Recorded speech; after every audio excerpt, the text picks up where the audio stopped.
Shalom, selamat pagi Bapak Ibu Saudara-saudari yang Tuhan Yesus kasihi. Hari ini Jumat 18 Agustus 2023, saya hendak mengajak kita untuk mengikuti renungan harian yang dikeluarkan oleh Sinode GKO dengan berpedoman pada pola pembacaan Alkitab 4M. Namun sebelumnya kita berdoa. Ya Allah Bapa, Putra dan Roh Kudus, ketiga yang esa, kami bersyukur atas penyertaan baik-Mu bagi kami semua hari ini, di mana kami boleh diberikan hari baru untuk kami jalani.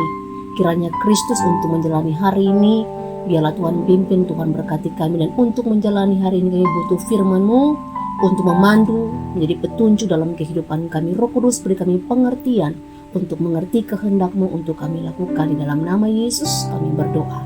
Amin. Amin. Bapak Ibu Saudara-saudari yang terkasih, untuk merenungkan firman hari ini saya Pendeta Mike, saya Hetapi bersama istri Pendeta Sarce Pasal Besi secara bergantian mengajak kita untuk menerima, merenungkan, melakukan dan membagikan firman Tuhan yang terambil dari surat Roma pasal 10 ayat yang ke-12 dengan tema tidak ada perbedaan di dalam Kristus. Roma 10 ayat 12, demikian firman Tuhan, sebab tidak ada perbedaan antara orang Yahudi dan orang Yunani, karena Allah yang satu itu adalah Tuhan dari semua orang, kaya bagi semua orang yang berseru kepadanya. Dari nats bacaan ini kita akan menggali dengan pertanyaan berikut ini. Apakah ada perbedaan di dalam Kristus? Tidak ada perbedaan di dalam Kristus, sebab tidak ada perbedaan antara orang Yahudi dan orang Yunani, karena Allah yang satu itu adalah Tuhan dari semua orang, kaya bagi semua orang yang berseru kepadanya. Ya, tidak ada perbedaan karena dia bilang Allah kita itu satu. Dia adalah Tuhan bagi semua orang. Satu dalam hal apa saja? Yang pertama, satu dalam hal dosa. Di mata Allah, dosa adalah dosa. Allah tidak ada istimewa ketika seorang berbuat dosa. Dia mendapat perlakuan khusus, tidak. Tapi dosa adalah dosa siapapun itu. Orang yang datang dan berbuat dosa di mata Allah, dalam pandangan Allah, dosa tetap dosa. Yang kedua, dalam hal pembenaran, bahwa di hadapan Allah yang satu itu, Allah membenarkan semua orang yang mau berseru. Orang yang datang dan berseru kepada Allah, mereka dibenarkan, mereka diperdamaikan, mereka dimerdekakan oleh Allah. Tidak ada yang khusus bagi semua orang, baik itu orang Yahudi maupun orang Yunani. Allah membenarkan mereka ketika mereka semua berseru kepadanya. Yang ketiga, dalam hal kuasa Injil yang menyelamatkan.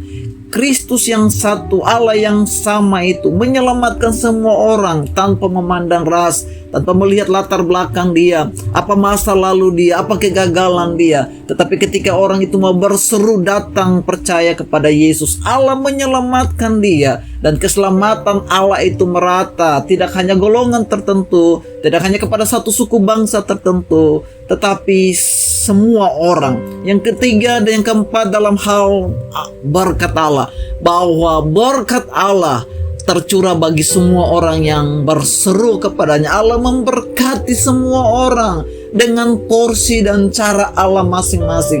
Dalam pandangan Allah, Allah tidak hanya memberkati orang-orang tertentu saja, atau golongan-golongan tertentu, atau suku tertentu, tetapi di hadapan Tuhan, mereka yang berseru, berkat Allah tercurah bagi semua orang. Dan yang terakhir, dalam hal penghukuman, bahwa di hadapan Allah hukuman penghakiman merata. Kita akan semua menghadap takhta penghakiman Allah. Bagi yang berdosa akan menerima akibatnya, bagi mereka yang percaya sungguh-sungguh dan berseru, mereka memperoleh keselamatan di hadapan Allah. Ya, karena dia adalah Tuhan bagi semua orang. Jadi Allah kita satu, dia sama. Yang kedua, karena Allah mengasihi semua orang. Kasih Allah merata. Allah tidak hanya mengasihi orang tertentu. Allah tidak mengasihi golongan tertentu. Oh, kalau orang kaya Allah mengasihi, tidak. Kalau golongan miskin Allah tidak mengasihi dia. Enggak, Allah mengasihi dia. Ketika orang itu mau berseru, orang itu percaya, kasih Allah menjangkau setiap orang. Kasih Allah merata bagi setiap orang. Dan yang ketiga, Allah itu kaya. Kekayaan kasih karunia Allah tercurah. Kasih karunia Allah tercurah bagi semua orang untuk menyelamatkan mereka, untuk menolong mereka, untuk menguatkan mereka, untuk memberkati dan memulihkan mereka. Kasih karunia Allah merata. Tidak ada kasih karunia Allah hanya bagi orang-orang tertentu, tetapi bagi semua orang yang berseru. Kasih kekayaan, kasih karunia Allah tercurah untuk menguatkan, menyelamatkan, memberkati, menolong, dan menopang semua orang. Dari penjelasan di atas, maka pelajaran apa yang dapat kita pelajari? Yang pertama, tidak boleh ada diskriminasi di dalam gereja. Tidak boleh ada perbedaan, apalagi ada pengelompokan-pengelompokan. Hal ini kita ketahui bersama. Tetapi dalam kenyataannya, perlakuan kita, sifat kita, cara kita menunjukkan sebuah perbedaan. Kita cenderung bergaul dengan orang yang kaya, orang yang berduit, orang yang punya status sosial, orang yang punya kedudukan, sehingga kita akan menaruh hormat kepada mereka. Kita lebih respect kepada mereka. Tetapi orang yang biasa, orang miskin, kita cenderung menganggap mereka biasa. Kita tidak menaruh hormat kepada mereka. Tanpa kita sadari, kita sedang membuat sebuah perbedaan. Dalam keluarga kita juga, seringkali kita lebih cenderung untuk mengasihi anak yang pertama atau anak yang bungsu, sedangkan anak yang di tengah-tengah. Kadang-kadang perlakuan kita berbeda dengan anak-anak kita. Kita lebih cenderung mengasihi yang satu dan mengabaikan yang lain.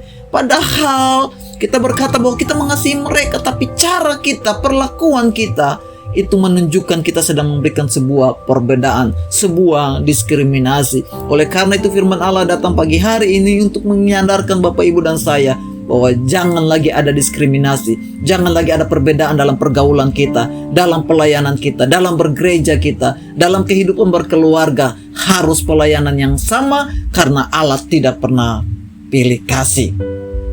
Oleh karena itu, Bapak Ibu, firman Tuhan ini mari kita bagikan kepada semua saudara kita, baik di tempat kerja, di mana saja yang kita jumpai, supaya mereka juga diberkati. Selamat beraktivitas. Tuhan Yesus memberkati kita. Kita tutup dalam doa.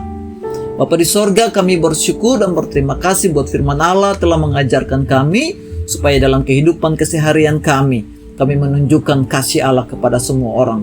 Sifat kami, sikap kami, perbuatan kami, pelayanan kami tidak ada yang berbeda, tetapi biarlah itu menjangkau semua orang, sehingga lewat pelayanan hidup kami orang melihat kasih Allah merata bagi semua orang. Tuntun semua umat-Mu sepanjang hari ini dalam seluruh aktivitas mereka, dan pimpin mereka sepanjang hari ini Bapa. Dalam nama Yesus kami berdoa. Amin.